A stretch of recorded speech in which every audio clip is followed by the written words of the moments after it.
ये ईवीएम द्वारा सरकार चल रही है। ईवीएम द्वारा हिंदू मुस्लिम पाकिस्तान को दिमाग को डाइवर्ट करके हमारे 80% हिंदू भाइयों को मिसगाइड कर रहे हैं, दिमाग को डाइवर्ट कर रहे हैं। ये दलितों को, पिछड़ों को, गुजरों को ये सब की हिस्सेदारी खा रहे हैं। जहाँ मसला देखते हैं ये हिंदू मुस्लिम करा देते हैं और ये जो ईवीएम द्वारा सत्ता पे काबिज हो रहे हैं। मौलाना भूल गया कि शासन किसका है। कर्फ्यू का सबक तुम्हें ऐसा सिखा देंगे कि तुम्हारी आने वाली पीढ़ी दंगा करना भूल जाएगी। उनका भाषण, उनकी बात एक मुख्यमंत्री की नहीं है, एक छत्री की नहीं है। सारी मर्यादाएं उन्होंने तोड़ दिया है। ये असंवैधानिक है, अलोकतांत्रिक बात है, डेमोक्रेटिक बात नहीं है, न्याय की बात नहीं है। वो 24 करोड़ हिंदू, मुसलमान, सिख, ईसाई, दलित सबके मुख्यमंत्री हैं। उन्हें अच्छी भाषा का इस्तेमाल करना चाहिए। दंगाई तो पुलिस वाले थे, वहाँ के मुसलमान दंगाई नहीं थे, तो पुलिस वालों को जहन्नुम में भेज दें। और मौलाना तौकीर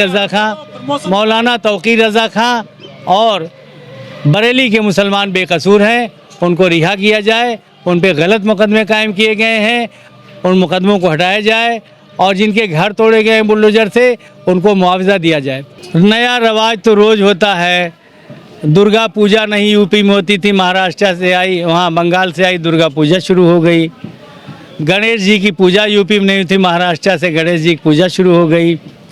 छठ नहीं होता था उत्तर प्रदेश, दिल्ली में, बिहार से आया, दिल्ली, यूपी, पूरे देश में छठ शुरू हो गया। डांडिया नहीं होता था, गरबा नहीं होता था, गुजरात में होता था। डांडिया, गरबा यूपी, दिल्ली में शुरू हो गया। हमें कोई आपत्ति नहीं है, तो नई कोई परंपरा नहीं है। हज़रत मोहम्मद सल्लल्लाहु अलैहि वसल्लम को पूरे देश की, पूरी दुनिया का मुसलमान ही मानता है, हर धर्म की लोग मानते हैं। ये कोई नई रवाज नहीं है। कोई शांति भंग नहीं हुई। मौलाना तौकीर रज़ा खां साहब ने एक कॉल किया था कि हम लोग धरना देंगे और एक ज्ञापन देंगे, तो अगर परमिशन नहीं दिया प्रशासन ने, उनके घर पे पुलिस लगा के उन्हें आने से रोक दिया गया, रुक गए वो। फिर भीड़ इकट्ठा हुई, तो कौन सी धारा लगनी चाहिए? 144 पहले थी, अब वो बदल के मोदी ने 163 कर दिया है। तो सबको 163 कायम कर देते, चालान कर देते। कोई पत्थरबाजी नहीं हुई। पत्थरबाजी पुलिस ने खुद कराया है, भारतीय जनता पार्टी के लोगों ने कराया है। मुसलमानों ने कोई पत्थरबाजी नहीं किया, कोई कानून नहीं तोड़ा। संविधान में बुलडोजर नहीं लिखा हुआ है और माननीय सुप्रीम कोर्ट ने मना किया बुलडोजर न चलाया जाए। ये गैर कानूनी है, अलोकतांत्रिक है। कहीं भी भारत का संविधान बुलडोजर चलाने की इजाज़त नहीं देता। मौलाना साहब को कहा उन्होंने कि भूल गए किसका शासन है, क्या धमकी दे रहे हैं योगी जी? अब उन्होंने धमकी भी दिया, अपनी कार्रवाई भी किया है। अब वो उत्तर प्रदेश के मुख्यमंत्री हैं। जलाने की कोशिश की जा रही थी, बरेली को बचा लिया बाबा ने। कोई जलाने की कोशिश नहीं थी। लोग, डेमोक्रेसी है, अपनी बात शांति से कह सकते हैं, धरना दे सकते हैं, ज्ञापन दे सकते हैं। ये मुल्क किसी के बाप की जागीर नहीं है। इसमें सारे 142 करोड़ भारतवासियों का बराबर का हक है। डेंटिंग पेंटिंग की बात कर रहे हैं योगी जी। हाँ, डेंटिंग पेंटिंग पहले अपनी डेंटिंग पेंटिंग करा के धर्मेंद्र और जितेंद्र की तरह बन जाए, जो है दूसरे क्या करेंगे डेंटिंग पेंटिंग। पक्ष को नहीं जाने दिया जा रहा, आखिर बरेली में चल क्या रहा है सर? भाई, विपक्ष को जाने देना चाहिए, डेमोक्रेसी है। समाजवादी पार्टी का प्रतिनिधिमंडल जा रहा था, कांग्रेस का जा रहा था। लोग दुख सुख में हिस्सा लेने, सच्चाई पता लगाने जा रहे थे, तो उन्हें जाने देना चाहिए। कोई कानून तोड़ने तो जा नहीं रहे थे। लेकिन सर, इस पूरे मामले में देखने को मिला जो मुस्लिमों की बड़ी तंजीमें हैं वो खुलकर उस तरीके से पेश सामने नहीं आई, ना कोई सरकार से उन्होंने बातचीत करी। मुसलमानों की तंजीमें सब साथ में हैं, सब इसे मोदी योगी जी के एक्शन के खिलाफ हैं और सब शांति चाहते हैं, सब अपने मेमोरेंडम दे रहे हैं। कोई ज़रूरी नहीं हर आदमी मेमोरेंडम देने से या पीसी करने से हो जाएगा सब कुछ ठीक सर? डेमोक्रेसी में यही हमें राइट है।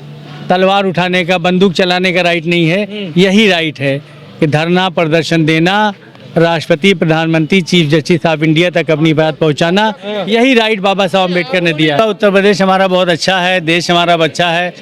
कुछ लोगों ने शुरू किया है और आई लव मोहम्मद, जय श्री राम कहना, आई लव महादेव कहना, आई लव महात्मा बुद्ध कहना कोई जुर्म नहीं है। हर आदमी जो भारत का नागरिक है, 142 करोड़ लोग जो ईश्वर कहते हैं, गॉड कहते हैं, अल्लाह कहते हैं, या जो महापुरुषों को मानते हैं, हज़रत मोहम्मद साहब को मानते हैं, हज़रत ईसा मसीह को मानते हैं, महात्मा बुद्ध को मानते हैं, बाबा साहब अम्बेडकर को मानते हैं, महात्मा गांधी, पंडित जवाहरलाल नेहरू को मानते हैं, वो सब लोग अपने अपने महापुरुषों को I love Mohammad, I love Mahatma Gandhi ji, I love Ambedkar, I love Mahatma Buddha, I love Mahadev कह दें, I love Jawaharlal Nehru, I love Hazrat Isa Masih, I love Mohammad. मैं भी कह रहा हूँ आई लव मोहम्मद, और हर मुसलमान आई लव मोहम्मद कहेगा, पूरी दुनिया के लोग कहेंगे, कोई जुर्म नहीं। लखनऊ से शुरू हुआ, गुजरात पहुंचा, महाराष्ट्र पहुंचा और पूरे देश में फैल गया। और तो पूरी दुनिया में चल रहा है, पूरी दुनिया में चल रहा है। कोई साजिश है क्या ये? कोई साजिश नहीं है, कोई साजिश नहीं है। अगर किसी ने कह दिया तो आपको क्या आपत्ति है? आप आई लव महादेव कहें, हमें कोई आपत्ति नहीं। आई लव राम कहें, हमें कोई आपत्ति नहीं। लोग जय श्री राम के पहले जय सिया राम था, भारतीय जनता पार्टी वाले जय श्री राम कहने वाले, हमें कोई आपत्ति नहीं। तो आई लव मोहम्मद कहने में क्या आपत्ति है? मुस्लिम तंजीमें अपने ढंग से काम कर रही हैं और वो जब आपके सामने आएंगे तो आप जान जाएंगे वो काम कर रही हैं। लोग ये कह रहे हैं कि तौकीर रजा साहब ने चिंगारी दिया पूरे मामले को, इसको कोई चिंगारी नहीं दिया उन्होंने, करने की कोशिश की है। वो कभी नहीं किया। उसमें कोई हिंदू मुसलमान हुआ? कोई हिंदू मुसलमान हुआ ही नहीं वहाँ। ना एक हिंदू को कोई एक ईंटा लगा, थप्पड़ लगा, ना कोई हिंदू जेल गया। हिंदू मुसलमान तो हुआ ही नहीं। एक तरफा पुलिस ने मुसलमानों पर कार्रवाई की है, हिंदू मुसलमान हुआ ही नहीं। बैटरी चार्ज की जा रही है हिंदू मुस्लिम की फिर से इस मामले को लेकर। जी, लोग हिंदू मुसलमान के नाम पर वोट का राजनीति करते हैं, वो चार्ज कर रहे हैं। हम हिंदू मुसलमान के राजनीति नहीं करते। और 2027 में उत्तर प्रदेश की जनता आदरणीय योगी आदित्यनाथ की बदलेगी और Akhilesh Yadav is going to chief minister of Uttar Pradesh. Akhilesh Yadav ji 2027 में विधायक ही क्यों है, मुसलमान ही क्यों है, बाकी लोग 2027 में अखिलेश यादव जी उत्तर प्रदेश के मुख्यमंत्री बनने जा रहे हैं। ये लिख लीजिए। और फिर 23 नवंबर को हम लोग मिलेंगे, फिर बात करेंगे। और फुटबॉल बनता रहेंगे उत्तर प्रदेश में। वक्त आएगा सब ठीक हो जाएगा, वक्त आएगा सब ठीक हो जाएगा। 18 साल जिनकी उम्र हो गई है, सबके नाम वोटर लिस्टों में दर्ज होने चाहिए। अगर एक आदमी का भी वोटर लिस्ट में किसी गांव, कस्बा, मोहल्ले में छूट जाता है तो वहाँ के बीएलओ को, तहसीलदार, एसडीएम को सस्पेंड करके दंडित करने का कानून बनाया जाए, ताकि किसी भी भारतीय नागरिक का नाम छूटने न पाए। दूसरा, और एक भी गलत आदमी का नाम जुड़ने न पाए, इसकी जिम्मेदारी बीएलओ की, तहसीलदार, एसडीएम की हो। एक भी गलत आदमी का नाम अगर दर्ज होता है और एक भी भारतीय नागरिक का नाम, जिसका नाम 18 साल के का हो गया, वोटर लिस्ट में छूट जाए, तो उसको भी वोट देने का प्राविधान बनाया जाए और संबंधित अधिकारियों को दंड का कानून बनाया जाए, ताकि किसी का वोटर लिस्ट में नाम न रह जाए। फिर किसी एसआईआर की, अब एसआईआर की जरूरत नहीं पड़ेगी। ये ऑपोजिशन क्यों नहीं इशू कर रही है?